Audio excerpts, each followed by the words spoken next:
Devil, I'm the D-E, I'm the D-E-V-I, I'm the D-E, I'm the D-E-V-I, I'm the D-E, I'm the D-E-V, I'm the D-E-V-I-L. I'm the D-E, I'm the D-E-V-I, I'm the D-E, I'm the D-E-V-I, I'm the D-E, I'm the D-E-V, I'm the D-E-V-I-L. The devil.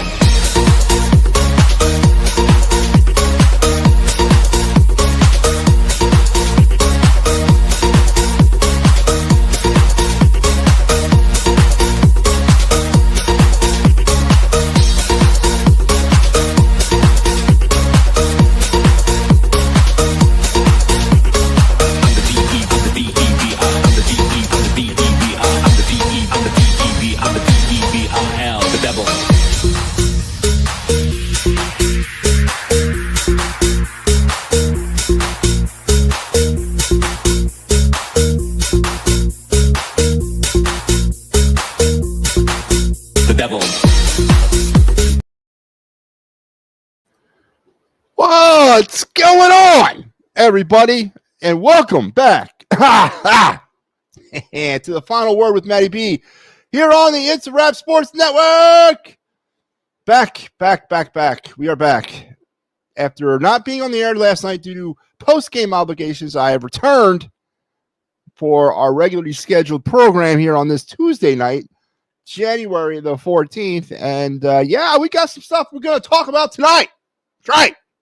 We know who the Eagles are playing now in the second round. In the division around the playoffs, the Eagles have an opponent.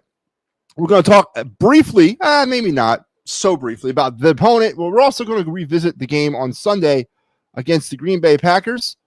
We're going to talk some potential. Again, I apologized for my criticisms of the radical left homers last week in their largely, let's call it disrespect to the Green Bay Packers. It was fully warranted because the Packers stink. So I apologize for that. But let's see as the week progresses this week how they take the opponent of the Los Angeles Rams, a team that we've beaten earlier this season. So we're going to break that game down a little bit, look back on the Packer game just a little bit too.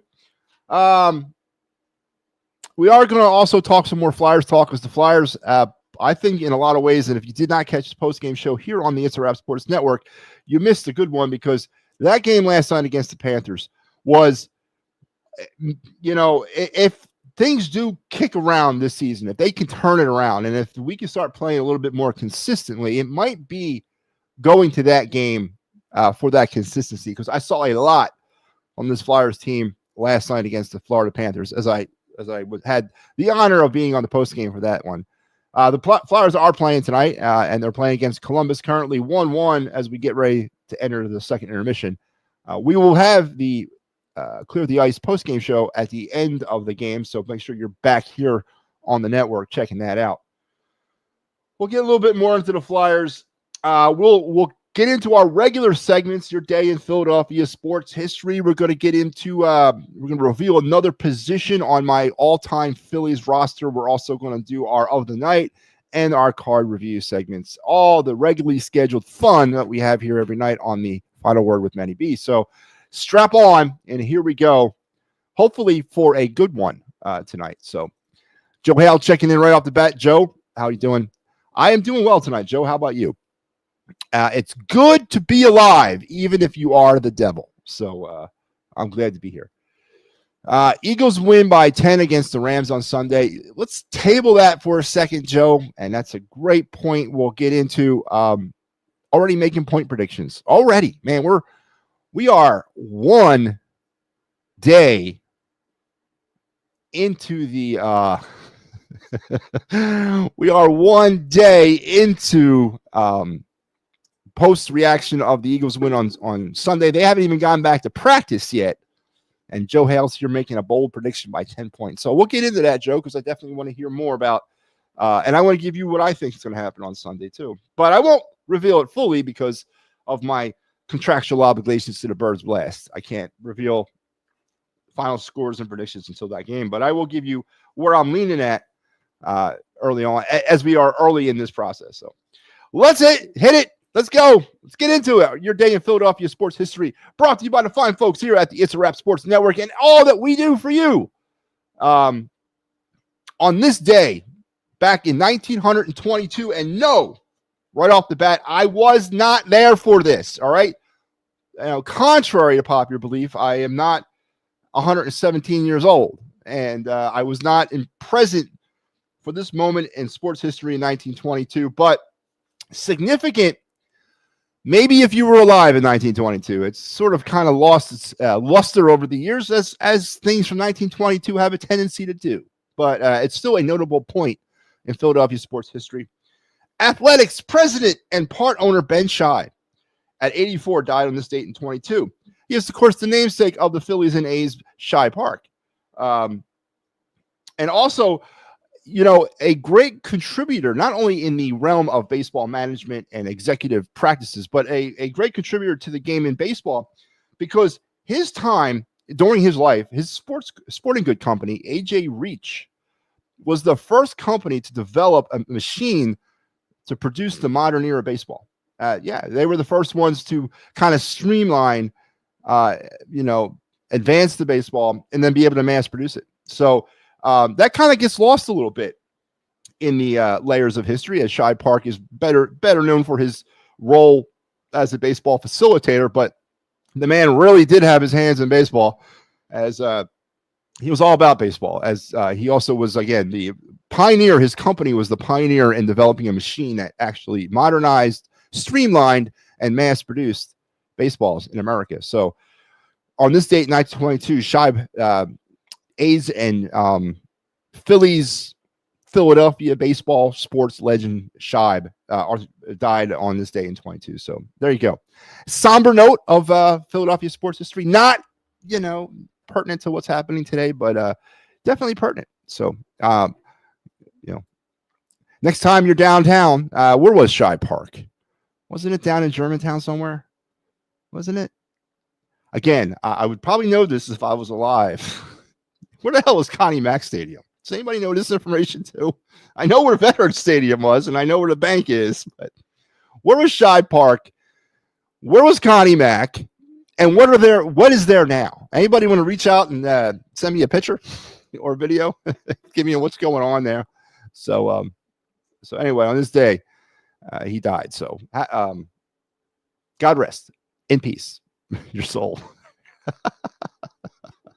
It's hard, man. It's hard to spin something fun and entertaining out of a man's death. So give me a break. Al says, I accept your apology. Now, hang on now. Just, okay. I'm glad you've accepted your role as part of the Radical Left Homers. I do.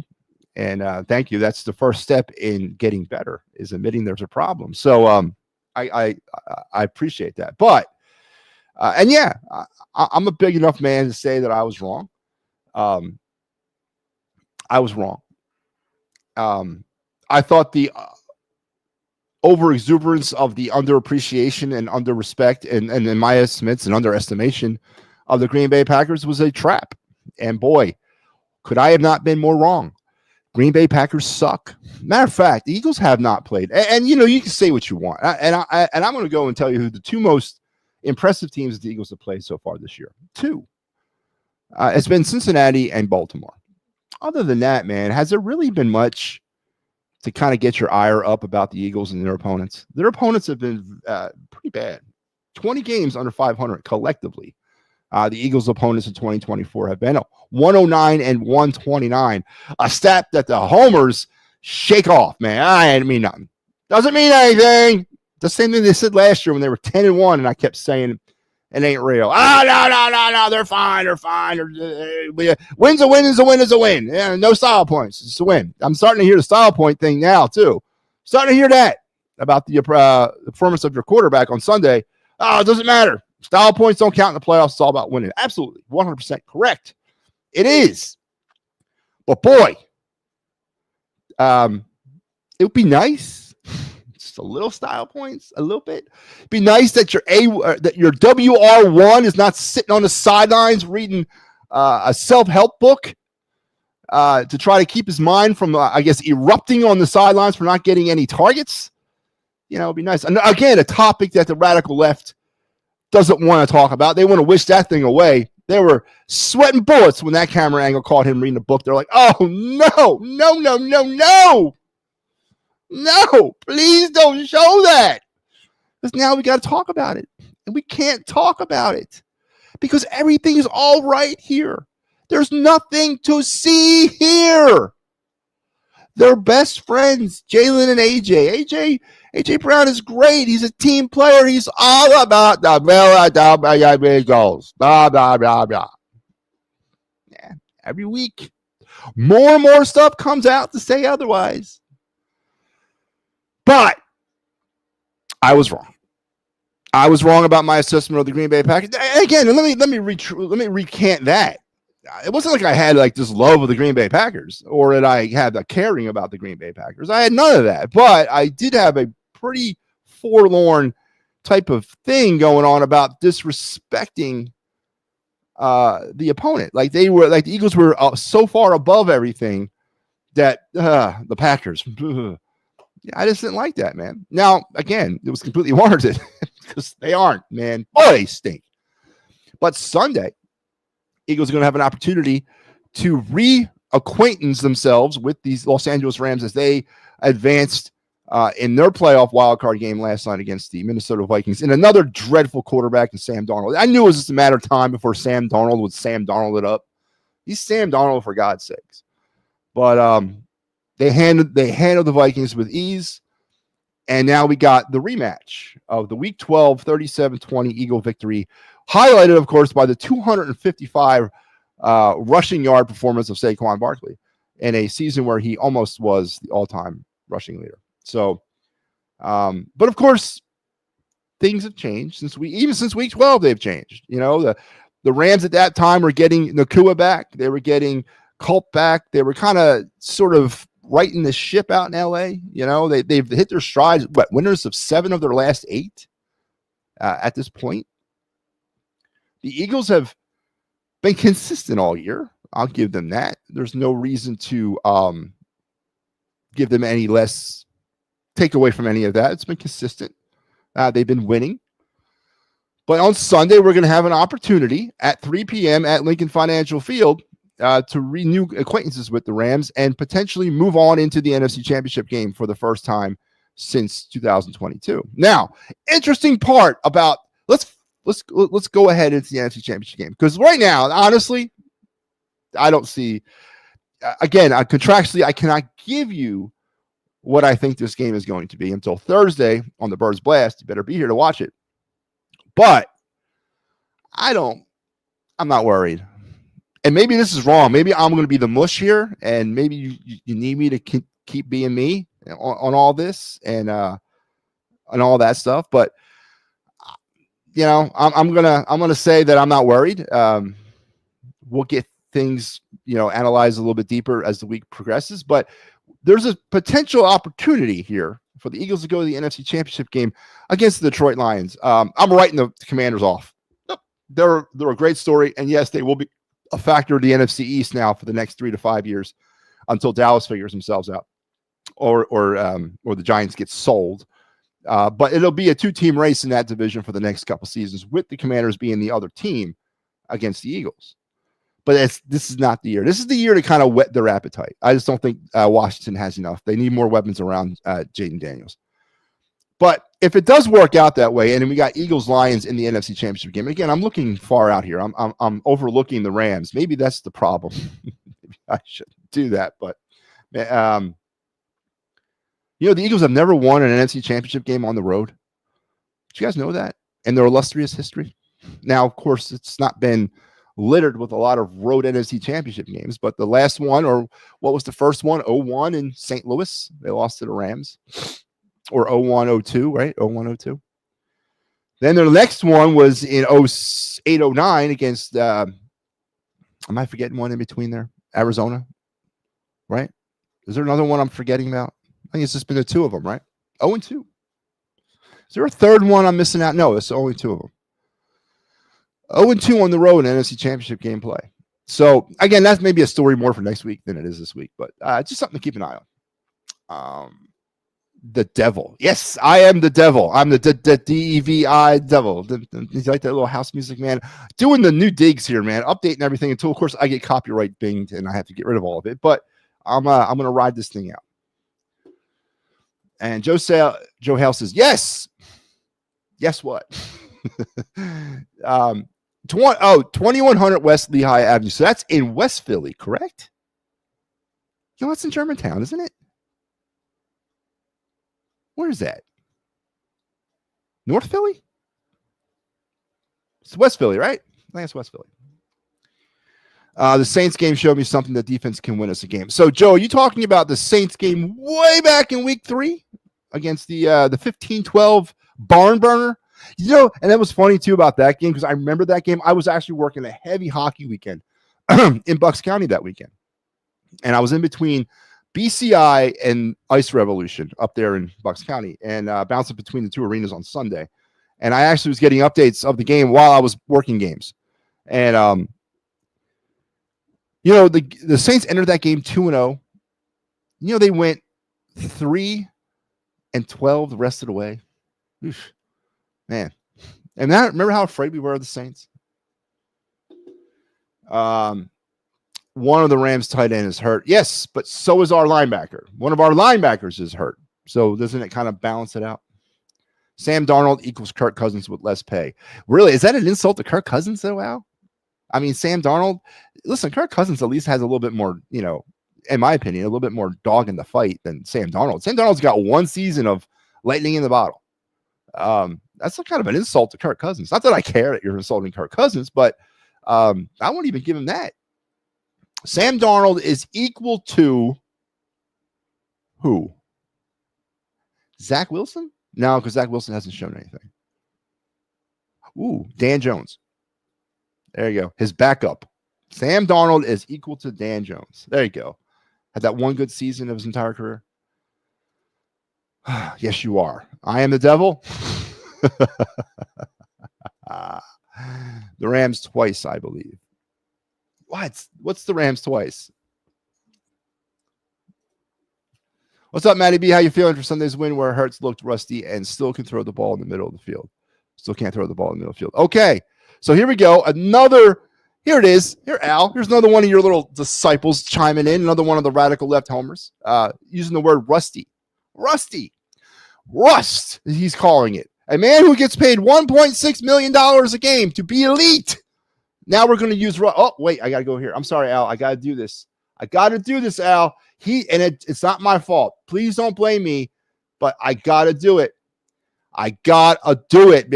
What's up, MattyB? How you feeling after Sunday's win where Hurts looked rusty and still can't throw the ball in the middle of the field? Brought to you by the good folks over at Big Al's Excuse Emporium, aisle 4 of why Jalen Hurts struggled on Sunday, because he was rusty and to the point of not throwing the ball to the middle of the field. I don't know if you're being tongue-in-cheek about that, Steve, but he did have that nice little pass. Like, was it the Deshaun Dotson touchdown was right across the middle of the field, but that was one of only 4 times that Jalen Hurts went to the middle of the field on Sunday. 21 pass attempts, 4 times to the middle. 5% of the Eagle offense was driven, or I should say 5% of the Eagles passing offense was driven to the middle of the field. So you call it rust. I call it ability. You call it can't throw the ball to the middle of the field. I call it they won't let him throw the ball to the middle of the field. Tomato, tomato. Let's call the whole thing off, Steve. Again, I can't argue or I cannot debate something with somebody that's so blinded to the realities that he sees in front of his own eyes. What's the color of the sky in a homer's world? Is it midnight green with flashes of silver at night? Does it rain eagle's wings? You know, in the morning, does Swoop come and present you your coffee and your croissant with your paper? Is that what the world is like in Homerville? And maybe I'm the one missing things out here. Maybe I'm the one locking myself off to a part of the world that so many others seem to be reveling in. Maybe it's me. Maybe you guys were right all along. And maybe I am a Negadelphian. Maybe I am the devil. I don't know. But You call it rust. I call it ability. You call it can't. I say is not allowed. Tomato, tomato. I guess tomato, tomato. I'm not really sure if it's tomato, tomato. It's just my opinion. Oh, man. Yep. Joe, what the hell are you talking about, man? A lot of one-word answers. And that's the title games the Eagles. 2, right? Wasn't the Rams twice. It was the Rams in 02, and it was the Cardinals in 08, 09. They lost that game in Arizona, where Larry Fitzgerald ran wild against the Eagle defense. Steve says, sounds more like criticism than excuses. Again, Steve, I can't ascertain your tone through a text or through a comment. If that's what you were saying that, then I apologize. If I'm jumping on you unprovokedly, I do apologize, but I'm always going to go there. It's my natural defense mechanism. After you've been taken to the woodshed so many times, you get a little jaded. So I do apologize, Steve, if you meant it the way it was said. But yeah, again, I do apologize if I was wrong, Steve. So look at that. I'm not above apologizing. Yeah, because he had a 3.93959 seconds to throw the ball. That's the only reason the touchdown. Yeah, that was a friggin' listen, and again, I remember watching that play.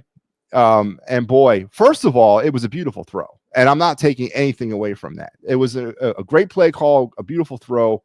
But obviously, I think it's safe to say, and then he got great protection. Now, of course, later on in the game, he was still holding on to the ball and not doing anything with it as the pocket was crumbling around him. But I think it's safe to say at this point, isn't it, that he's not able to, that the whole playbook is not opened up to him, right? I mean, is it safe to say that, or am I on an island on my own on that? Am I on an island to say that it's not the Kellen Moore playbook, it's the Moriarty playbook, the combination of Nick Sirianni and Kellen Moore, and that the fact that he's not turning the football over anymore, especially via the pass, is because they're not putting him in positions to where those turnovers could more likely occur, which again is taking something away from the offense.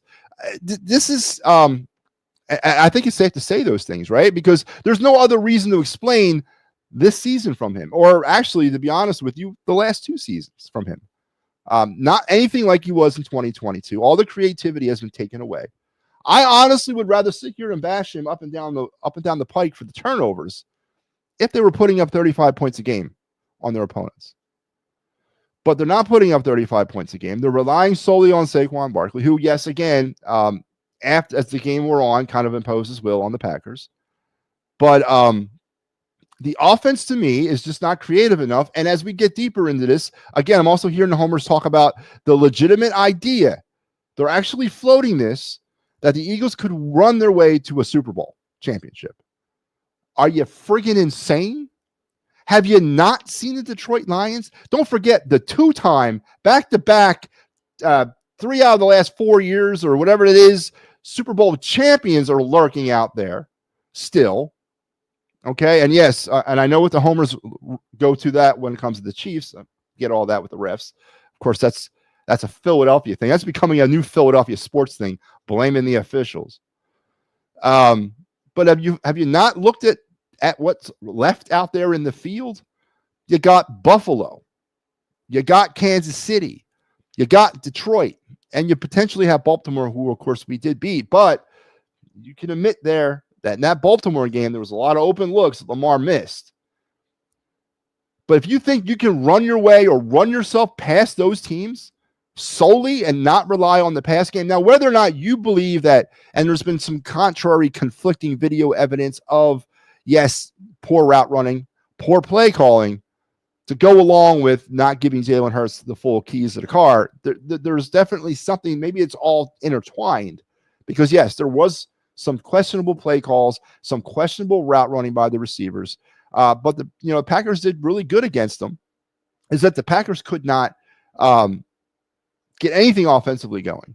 But to also sit here and tell me that no one's concerned about giving up 3 turnovers or forcing 3 turnovers and only coming out of that with 10 points, you're fooling yourselves. And don't look at me as the answer or the problem to that. You're fooling yourself if you think that's okay. And we survived because it doesn't have to be style points. We just have to win. But we took the ball away 3 times in the first half and that 4th turnover at the end of the game. And we came out of that with just 10 points. We lived to fight another day. No, nothing to see here. Nothing to look at. It's normal. And to think that you're going to survive as the deeper we get into this, go ahead and turn the football over 3 times against the Lions. Or go ahead, go ahead and force 3 turnovers against the Lions and only put 10 points up on the board. Go ahead and force 3 turnovers against the Chiefs and only put 10 points up on the board. Go ahead and turn the ball over 3 times to the Buffalo Bills and only put 10 points on the board. Go ahead and do that. You're not going to last long. So, yeah, the quality of opponent to me comes big time into this. The Packers sucked. They did. Jordan Love stinks. Now, yeah, he was down some weapons. It had many weapons to begin with and was down some. And then as the game wore on, Christ, I bet you they were going up into the stands, getting people out of there to fill in some of the positions that they were losing. I understand that, but injuries are part of this game, just like the refs are. They couldn't survive. But the Eagles did lose something in this game. They lost to Nakobe Dean, who I was all prepared to come on this program at the end of the season and give Nakobe Dean an official MattyB hit status. More importantly, give that fraud of a GM, Howie Roseman, a hit status on Nakobe Dean in the draft. As a 3rd-round pick, I was prepared to give him the hit. But now he remains a question mark because not of his ability, but because of his durability. And that's part of a player's makeup, and that's part of the overall player, his ability or lack thereof to stay on the football field. Unfortunate injuries are what they are, and it's a shame. But he's had a lot of them in his career. He's stringing together a lot. This season was a complete turn of the corner for Nakobe Dean. And the homers got to be thinking out there the same thing I am. How can we sit here and depend on him? Because all season long, I know I was holding my breath for that play. I was waiting for that to happen. Not him to blow out his ligament there, but I was waiting for the injury to occur, for him to come out and miss time. Don't wish that on anybody. He may not even be ready until midpoint of next season. And how far behind the power curve will he be at that point? Nothing's guaranteed that he's going to just seamlessly pick it up where he left off. Maybe he loses a half a step or that millimeter of a step. It's a shame. But it's part of a player's overall ability or overall grade. If you can't stay on the field, I don't care if he's Lawrence Taylor. If he can't be on the field, then he can't help the team. So Nakobe Dean remains a question mark in the draft class of 2022 until he can prove durability and stay on the field. And it's a shame, though. It is. It is a shame. I better get my compensation. Why? I don't use anybody's last name. That could be any Big Al. There's a billion people that go by the name of Big Al. I don't say Big Al. I'm not. Any likeness or any resemblance to any person's living or fictional is strictly coincidental. All right? You heard it here first. Any likeness or resemblance to any person's fictional or living is completely coincidental, and it is not done with any person name. And your picture, that could be anybody. I bet you I can find 20 people that look like supposedly you who says you're in that picture. There's nothing there. That picture can't yield DNA. All right? It's a picture. I might have gotten that from a wallet that I bought at JCPenney's last week. You don't know that. That compensation, my ass. You were the one missing out. You took the red pill instead of the blue pill. I did take the red pill instead of the blue pill. I took the pill to perdition, the pill to righteousness, the pill of truth. Folks, newsflash. I'm going to tell it to you here in case there's some questions about where I come out on all this. Here it is. And it might shock some of you to hear this come out of my mouth. Philadelphia Eagles will not win the Super Bowl. I know. Just brace yourselves. I should have told you to sit down before I told you. But they're not going to win the Super Bowl. And deep down, You homers believe me. And you homers know it.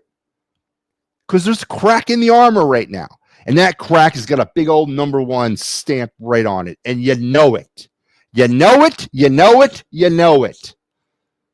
You know it's the offense that's going to be the downfall of this team. You're going to have to throw the ball at some point, and you're going to have to do it a lot more effectively than they've done all season long. And God forbid they go to the middle of the friggin' football field. You know it. You're not going to be able to run the ball down the Buffalo Bills, the Kansas City Chiefs, or the Detroit Lions' throats. Where you're taking 7 minutes to score, they're putting touchdowns up in 2 minutes. You're taking 9 minutes to score because you're sucking up clock and running 90 yards down the field one play at a time. The Bills are scoring in 3 minutes. You're not going to be able to keep it up. And now that your defense has, missed a very valuable member, and the Kobe Dean, because I just said, on the field, I was prepared to give him the hit, man, the H. But without him, and who's now in the middle? What is the guy's name? The special teamer, Burks, and potentially Jeremiah Trotter Jr. For all you trot people out there, you might get your wish, man. Talk about trial by fire. Now, I could be wrong, of course. There's a chance I'm wrong. But you homers know it, man. You feel it down there. You're not going to admit to it. You can't. It will go against everything that you've been programmed to believe. Right? You can't. You can't admit to it. You can't sit there and say, yes, MattyB, I see there's a flaw. Why doesn't our quarterback throw the football to the middle of the field? I hear these ridiculous homer sports people saying, well, where were the quick hitters? Where are the slant patterns against the Packers? All right, I'll one up you on that one. Where were they all season? 48 times in the middle of the field all year. And you're wondering where the friggin' slant passes were last week? What have you been watching versus what I've been watching? Your star wide receiver is sitting on the sidelines reading a self-help book to keep his mind occupied from going off like some sort of child and being a complete distraction. And when I say you, I mean the radical left homers are praying to God, or not praying to God, but now you're crapping in your pants because somebody caught it on TV. And now you're God, no, please don't, no. I don't want to talk about this. Everything's great here. Jalen loves it here. Or Jalen and AJ, they're best friends. Well, they're not, because long live the king, Howard Eskin, obviously in that whole debacle, revealed that there's a problem inside that locker room, especially with those two. And by the way, I close-fisted it. I know it might have looked like something else, but it was a closed fist. All right? I just want to put that out there. I don't want to start anything. All right?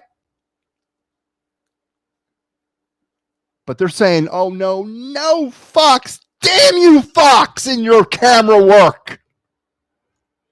Caught that on TV. Now we're going to have to spend the next 3 days wishing it away and telling people that have eyes and brains and freedom of choice that is nothing to see here. That's completely normal for a wide receiver to be reading a self-help motivational book in the middle of a playoff game. That's completely normal. There's nothing wrong with that. He's fine.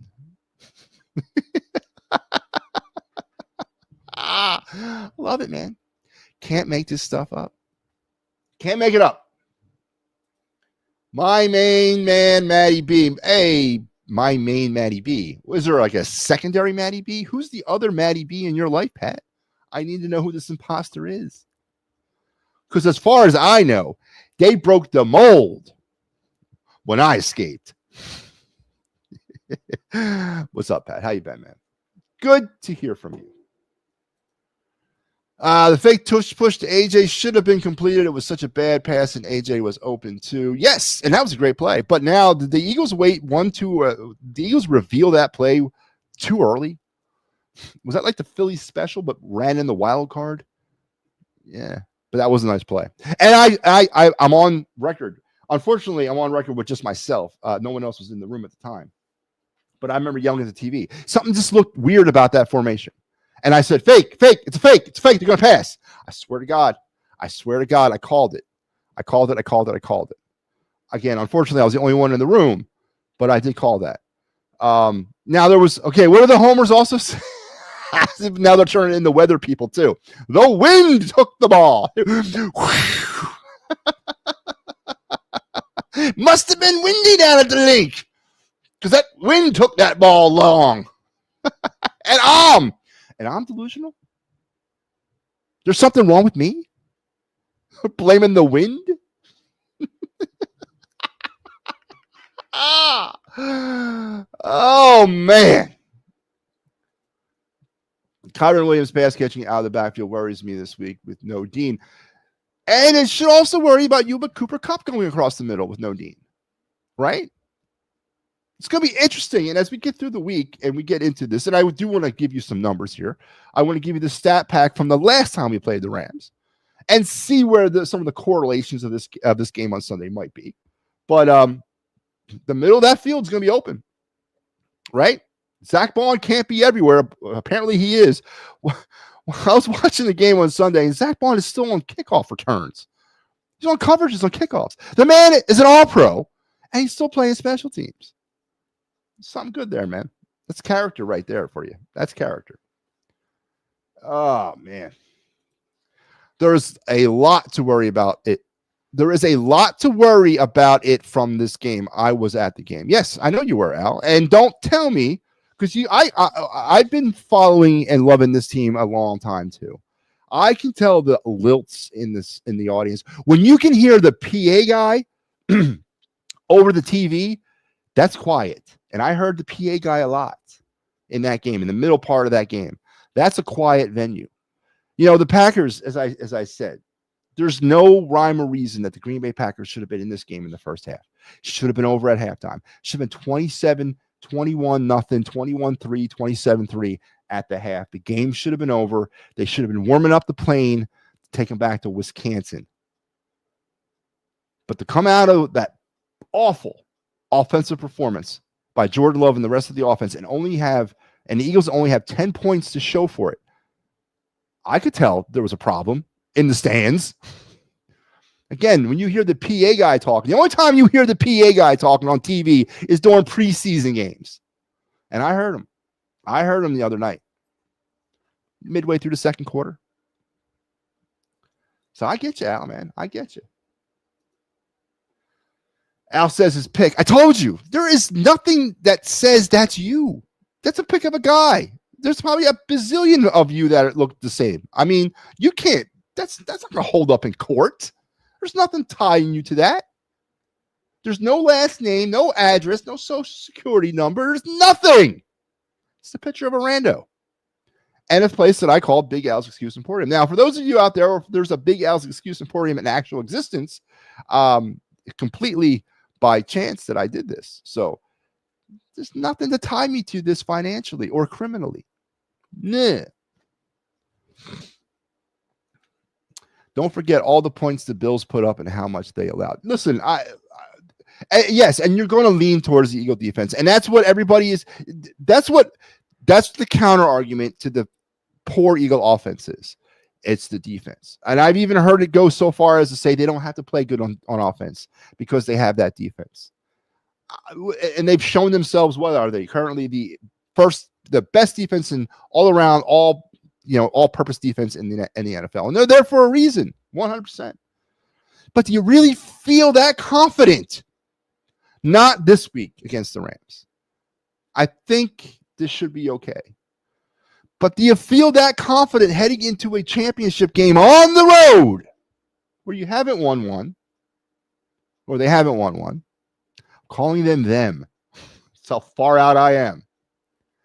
Going on the road to play the NFC Championship game where you've never won an NFC Championship game in the history of your franchise against a team like the Detroit Lions who can score at will. And yes, give up a lot of points too. Do you feel comfortable going into a shootout against Jared Goff? And I cannot believe I'm saying that. Safe to say, who won that draft? Yeah, I don't know. I think the book thing is comical. If I was Green Bay, I would feel disrespected. Would you feel disrespected, Al, or would you feel embarrassed about the performance that you had? Because it was embarrassing, and I know that again, you can go there with the excuses of the and they're not excuses. Injuries happen, and when they got to was that Jenkins who went down early in the game, the left tackle, it was pretty much open season at that point. Jordan Love could not get comfortable after that. They just couldn't get anything offensively going. Then they lost Dobbs, and then they lost what was it? They lost Reed, and then Myers, the center, at the very end of the game. It just imploded for them. But before that, even before when Jenkins went down, I have a hard time believing that the loss of the left tackle was the reason why they lost this game. But numbers say otherwise, because what did their two replacements get penalized like 6 times each? I mean, the Eagles were feasting on that, and they were targeting those guys as they should have, and it worked. It's part of the game, as I said. So I'm not going to sit here and take anything away from the fact that the Eagles won. I'm not. They won. They did. But I'm also not going to come out of this game feeling that much confident in the fact that the Eagles are going to win a Super Bowl based on that performance and the rest of the offensive performances throughout the season. That's just the way I look at these things. You're paying your quarterback $1.6 million a game for this? You're paying the quarterback $1.6 million a game, and you don't even feel comfortable enough to let him run a full Kellen Moore playbook. I said this too. With all these now, with McCarthy getting fired out in Dallas, which, by the way, is scary news if you're an Eagle fan. But with McCarthy getting fired out in Dallas and all these head coaching positions that are potentially available this offseason, and Kellen Moore being a hot name, Kellen Moore is about to probably pull off one of the biggest okie dokes on the National Football League in a long time, because Jalen Hurts is not running the Kellen Moore playbook. He's not. He's running a combination of Nick Sirianni and his playbook. So Kellen Moore, everyone's like, oh, we can't lose Kellen Moore. Why not? What has he really done? Jalen Hurts is not using his playbook. Yeah, he's not. This is the way it is. The reason why the Eagles are 14-3 in the divisional round of the playoffs is one reason, and one reason alone, up to Saquon Barkley and the improved defense. Jalen Hurts, A.J. Brown, Devontae Samuel, Dallas Goedert are completely immaterial to the Eagles' success right now. It's Saquon, the offensive line, and the defense. That is why they're 14-3. 100% why they're 14-3. And you're not going to be able to talk me out of it with Jalen Hurts' performances week after week after week all season long. There's nothing says it's going to, there's nothing to me that counters my opinion. So, I'm sorry. Kellen Moore played it safe with Hurts. Al, he's been playing it safe with him since week 4. Come on, Al. He's been playing safe with Jalen Hurts since week 4. Since they decided to stop throwing or forcing the issue with the pass and go run heavy and use the 50-50s and the sideline as their bread and butter. He stopped playing safe. He stopped letting him do, or he started playing safe with him on week 5. Am I the only one who sees that? The Eagles, all season long, what was it? Scored 2 opening drive touchdowns during the regular season. 2. They scored 8 first quarter touchdowns the entire season. You're not going to be able to convince me that it's those first 15 scripted plays were terrible for whatever reason. They're not playing it. They are playing it safe with Jalen Hurts, but they've been doing it they didn't start doing it last week. They started doing it in week 5. Tell me I'm wrong. Very vanilla. Vanilla. It's been vanilla for a while. Been over for a while. So let's go for the stat pack. Week 12, Eagles 37-20 winners over the Rams. In that game, the Eagles were a dreadful 2 for 5 in the red zone. 1 for 4 in the red zone against the Packers. Collectively, throughout the season, they were like 56% effective in the red zone. That's something else that's starting to crop up to be a problem, right?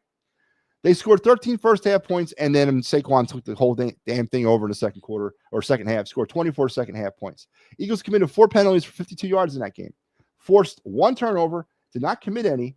Jalen was sacked once for 12 yards. They got to Stafford 5 times for 15 yards in that game. They got to Stafford 5 times for 15 yards. And they were 0 for 1 on 4th down. So that was your stat pack from the Week 12 matchup against the Rams. The stat pack from Sunday, for those of you that missed it, I'll recap it. 1 for 4 in the red zone. Another dreadful performance in the red zone. 1 for 4. 10 first half points, 12 second half points. Dreadful.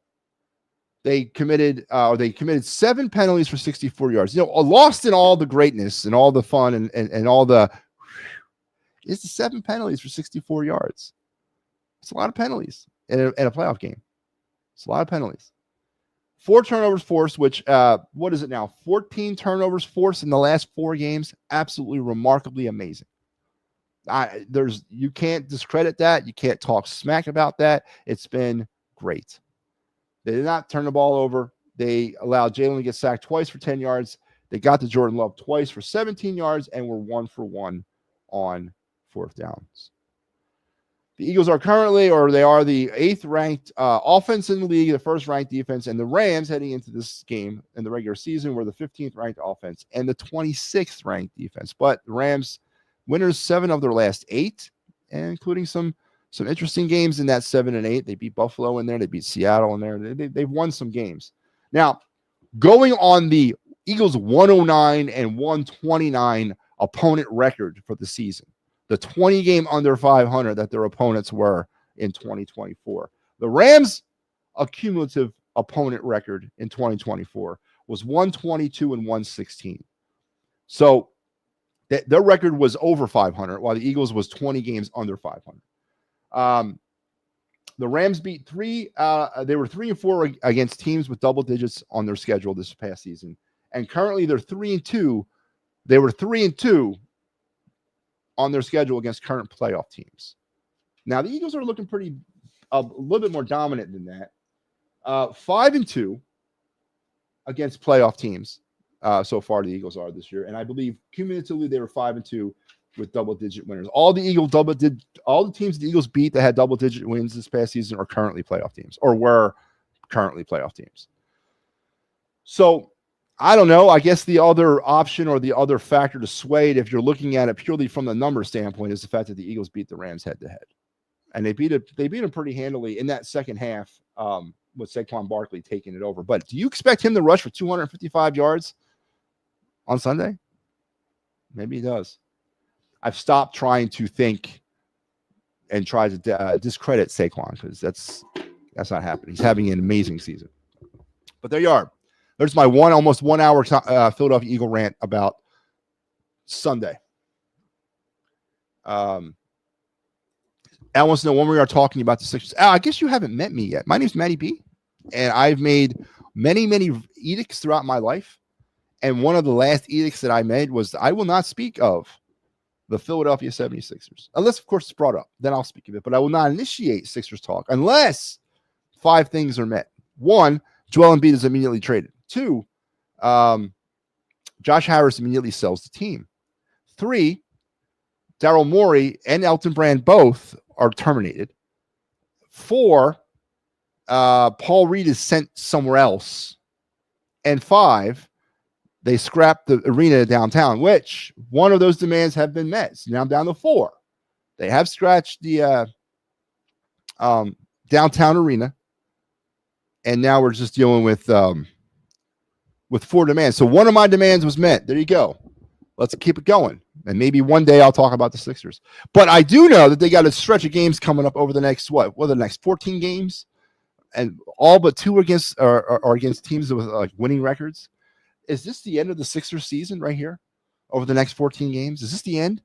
Are you going to have to focus? And if the Eagles lose at some point in the offseason, And we're still about 32. Oh, by the way, you guys reminded me that. I didn't say what it was. 31 days away from when pitchers and catchers report to spring training. Is it all going to be Phillies and Flyers talk? God forbid. We're all going to gravitate back to the ice. Now, of course, big news here on the It's a Wrap Sports Network. Off of the heels of our failed adventure to Ottawa because of snow and not making it to the WJC, I was selected personally by a commission from the Southeastern Conference of the National Collegiate Athletic Association. That's right, the SEC.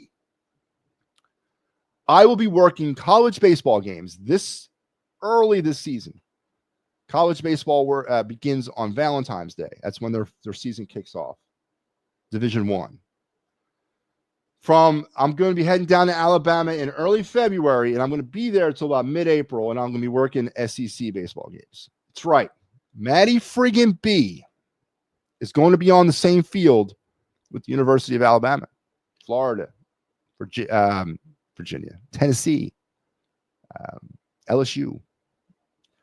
I will have an opportunity to go up against the head coach of the Tennessee Volunteers. I'm going to the big time. Look at me, Ma, top of the world. No, I'm really humbled by this opportunity. I'm going to be there for a few weeks.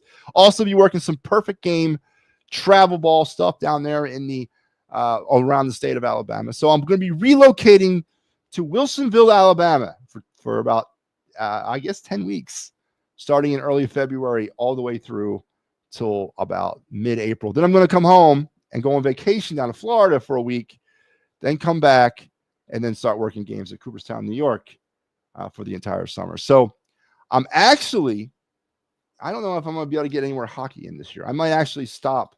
I might not be able to work any more hockey games. This might be my lowest, I think 77 games I've done so far this year, hockey-wise. That's like the lowest output I've ever had in my life. Wow. But anyway, that might be it for me with hockey this year in terms of reffing. I'm going to be solely looking at baseball now. But if you have ESPN Plus and you happen to come across a SEC game, I'm going to send out my schedule to the actual games I'm working. And there's going to be some JUCO games and D2 games and D3 games I'll be working as well. But if I get one of the big ones, if I get a nationally televised on ESPN Plus, I will send it out. Tune in and see what I do. God help them if they put me behind the plate. I've never worked with a pitch timer before. All right, I've never done that. So I hope somebody shows me like God help me. God help me. They do that. But or I should say God help them. But I'm looking forward to it. Humbling, truly humbling to be recognized by Division I baseball and for work that I do in the North, by the way, not the baseball hub of America, but to be recognized by some people that I've worked with in the past up at Cooperstown, to be recognized by them, my name to be passed on to their supervisors, and then to be contacted by them was truly a humbling experience. And I'm thankful for the opportunity, and hopefully I don't screw it up. So you can start complaining about me. Dreadful. What are Simon Cowell? Well, I can't bring a little bit of refinement to this show, man. Sixers blow the other Dallas. Oh, Al, that's an interesting comparison. Wow. That's true on so many different levels. And it's actually true on, I think, the hate level too. I think that's the biggest level that I'm feeling it, man. But you're right. That's true on a lot of different levels, man. This is Roll Tide. Yeah. No, I'm not working Alabama's games. I'm being put in Alabama to work, like, to be like sort of geographically close to like a lot of the teams. Congrats. Thank you. I appreciate it. No, I don't bully little kids. I break their dreams. Yeah. I make them cry. Absolutely. I don't bully them. It's called reality, Al. A little dose in their face, a little splash cold water. You know? Reality. You call it bullying, I call it reality. But anyway, there's my Eagles little spiel. make sure that you come back here on this program. Well, tomorrow night I'll be back. Oh, do I get the post game tomorrow? There's no game.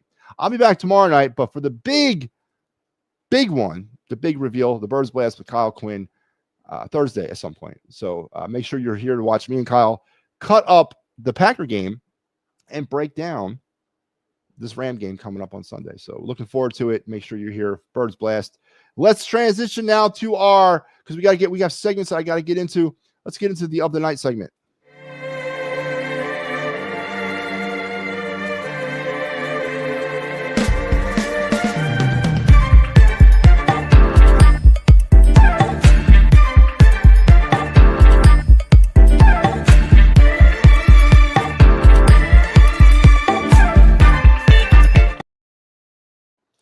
All right, this is the Of the Night segment. This is where we look at either a Flyer prospect, a Phillies prospect, an NFL draft target, NHL draft target.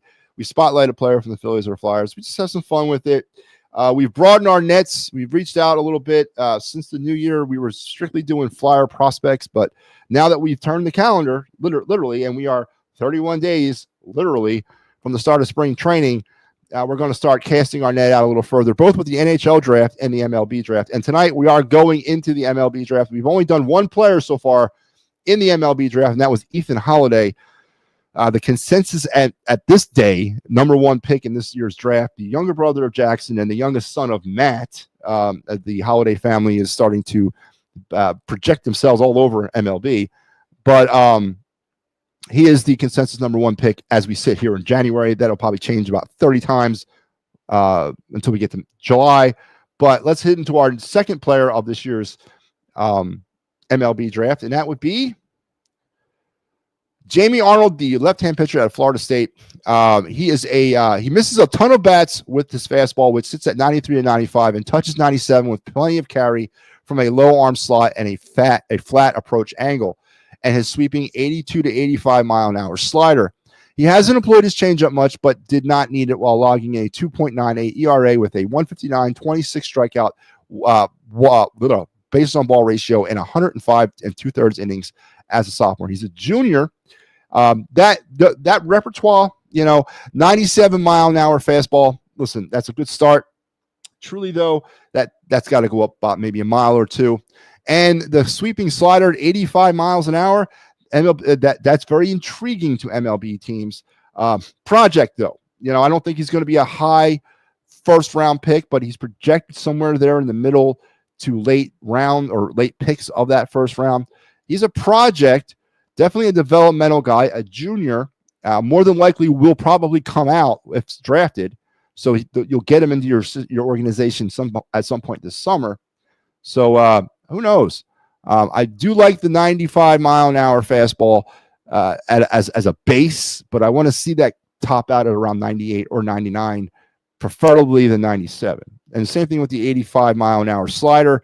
Get that up to about 87 as well. So, but there he is, Jamie Arnold, the left-hand, and he's a lefty, a left-hand pitcher from Florida State, your MLB draft prospect of the night and of the night segment. So there you have it. See, we're very multi-versatile here on this program. We go in and out of all kinds of different sports and have fun with it at the same time. And we're going to keep it moving with our next segment, which is a new segment that we debuted on the program last week, and that is my MattyB's all-time Philadelphia Phillies lineup. I'm taking the 9 positions: catcher, first, second, third, or short, third, left, center, right, and 5 pitchers, a starting rotation, along with 1 relief pitcher. And I'm creating my all-time Phillies roster out of that. And we've been revealing it over the last few nights. We're going to keep it rolling tonight. So far, we've done first base and second base. First base, I took the easy way out and did 2 people. I couldn't decide. I'm sorry. I could not decide on one or the other. I had to go with both of them. I know it's the poor man's way out, the lazy man's way. It is what it is. I could not decide on one player, so I went with Rose and Howard. Second base, was there really any doubt what I was going to do for second base? The greatest second baseman ever play for the Phillies, Chase Utley. So that takes me now to our next position, which, if we're going to go around the infield, it's going to be shortstop. So let's do it.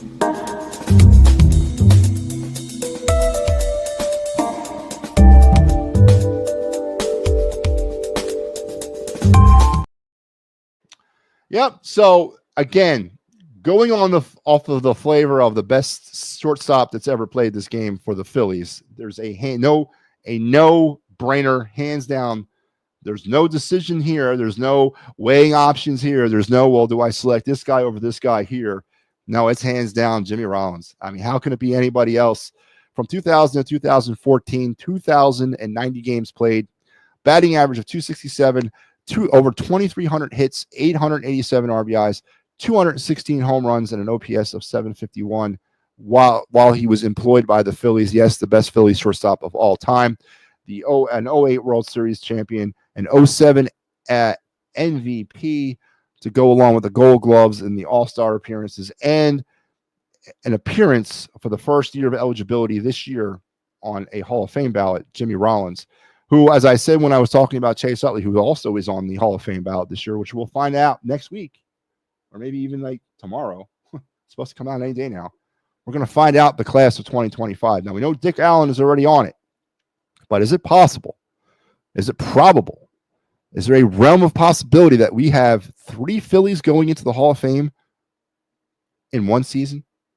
Would that not be the greatest if we could get Dick Allen, Jim Rollins, and Chase Utley into the Hall of Fame? What a summer this would be. We'd have dual retirement ceremonies down at Citizen Bank Park for their numbers, and we would have a great time up at Cooperstown, which, of course, I am located, or my wife's house is located 45 minutes away from the Hall of Fame. So this could be a base of operations for a great week of Hall of Fame fun if Jimmy Rollins, Chase Utley, and Dick Allen all find their way into Cooperstown this summer. But I fully anticipate Jimmy Rollins will be a Cooperstown inductee at some point in his career. How can he not be? Jimmy, and of course, he will go and take his spot next to, hopefully, Chase Utley. And there you have it. My shortstop of my all-time Philly roster, Jimmy Rollins. And no brainer, right? Is there any shortstop at all that comes close to what Jimmy Rollins did for the Phillies and the impact that he had? You know, one of my issues with the Phillies this year or last few years has been the leadoff position and then the nonsensical presence of Kyle Schwarber in that leadoff position. I long for the days of a Jimmy Rollins-esque leadoff hitter. I long for them. You never know they're gone until they're gone. And I would kill to go back to that. But there you have it. Jimmy Rollins is my guy, my all-time shortstop. We're going to go through the whole thing, culminating with the 5 starters of my all-time rotation, along with my all-time reliever as we churn through this. Tomorrow, third base. Who do you think I'm going with there? And no, it's not Dave Hollins. Should I even bother with third base? Should I just like glance over it? I mean, should I even talk about who my all-time third baseman is? Man, is there any question of that? I'd be run out of town if it's somebody other than who it should be. But anyway, there's my all-time Phillies roster, new segment that we're going to do. And once we get through the Phillies roster, I'm going to introduce you to my all-time Flyers team. On top of their quarter-century team that they're doing over there now, I'm going to give you MattyB's all-time Flyer roster as well, to include head coach. But that's not going to be until after we do the Phillies. So more fun to stay tuned here on the program. That's going to take me to my best part of the night, and that's not waking up. It is this part. Looks a little something like this. Looks a little bit like I can't miss. Hey, this is what you call a bad. What? This is what you call a bad. What? Looks a little something like this. Looks a little bit like I can't miss. Hey, this is what you call a bad. What? This is what you call a bad. All right. It is my card review segment. This is the part of the show where I take one of my many sports cards that I have accumulated over the years, and we throw it up on the screen. Just have some fun talking about potential financial windfalls, nostalgic value, maybe where I was when I pulled this card out of a baseball pack. A lot of the cards that we talk about on this show are cards that I literally took out of packs when I was like 15, 14 years old. Most of the 87 tops that we talk about on this program are ones that I pulled out of packs at the age of 14. So that's, to me, that's so like full circle. It's not even funny, but we do this every night. and we're going through all the cards, mostly the cards that have some sort of financial value for me. I'm not going to talk about, some of the real like Doug Sisks of the world. No offense to the Doug Sisk fans out there from the 1980s Angels. I'm not going to go into cards like that, but these are the cards, and not just baseball either. All 4 majors are represented here. And we just pretty much have some fun talking about them. And we're going to continue on. And we're actually getting away from the 87 tops because there are some other cards in my collection other than those. And we're going to go with the 2020 Panini tonight. That's right, man. You might be thinking, really? Yes. And one of the better type of cards that they've put out over the years, and that is the Absolute Heroes set that they've done. Not a set, but they introduced an Absolute Heroes card into their pack starting in like 2018. This is the 2020 Griffey Jr. Absolute Hero. Now, if you take a look at this card, it's a relic card. As you can see, parts of his uniform are there. It's also a serial numbered card. I believe this one's 80 of 99. This is not the actual card that I have. I could not find my card. My card has got the 2 gray swatches from his uniform, and it's 15 of 49, not 80 of 99. I could not find that card on any database. I know I'm not sitting on a one and only, but it's a rare card to find. Now, this card, in its form right here, find it anywhere between $35 and $50 on about 6 or 7 different databases. So it's a pretty valued card. Obviously, it's a cool card. Any relic card you can ever get your hands on, relic cards meaning pieces of their uniform, pieces of their bat, pieces of their hat, stuff like that are very, very, very expensive items to have. And especially if the card is serialized, which this one is, and which is the one that I have is also. Again, about $35 to $55 on multiple databases. The 2020 Absolute Hero, Ken Griffey. And here's my card. As you can see, the 2 gray swatches instead of the gray and red. And mine's 15 of 49. Now, mine's in pretty good shape. Front and back, good centering, good edges. I guess I would list it at about starting at $50, but fun card to have. This actually card was my stepson's, but now it's mine. And but yeah, there it is, my Ken Griffey 2020 Panini Absolute Hero. Now again, the Absolute Heroes come in more versions than just Griffey. They're all over the place and over multiple years. This was the 2020 version. And there you have it, man. And that's going to take us to the end of yet another journey together, another ride down memory lane, another ride down Philadelphia Sports Boulevard with your boy MattyB at the helm, driving the car, doing what he does oh so well. Now, we're getting to the end of the game in Philadelphia with the Flyers game, so I'm going to have to get off because I'm up against the clear the ice. Actually, what, they're in overtime now? Oh, Lord. Towards the end of overtime. Okay, great. 2-2, right, by the way. About 28 seconds remaining in overtime.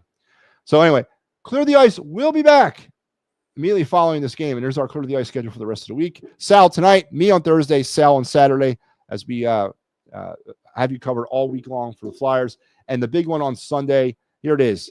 The Birds Fly By, the quintessential Eagle postgame show. We got you covered for the Eagles-Rams divisional matchup Sunday immediately following the game. And please be checking out everything that's on this program. I already talked to you about the Birds Blast with Kyle Quinn. We'll do that probably Thursday as we get you ready for the game. So all the great stuff that we have for you on the It's a Wrap Sports. I want to thank everybody for chiming in, being part of the show tonight, being part of the ride. Can't do it without you. I definitely appreciate you. And I wish you guys a great night. Please come back for the Clear the Ice program with your boy Sal G, who's going to take you through that. And I'll be back tomorrow night with another episode of The Final Word. Until we talk again, have a good rest of your night and even better tomorrow.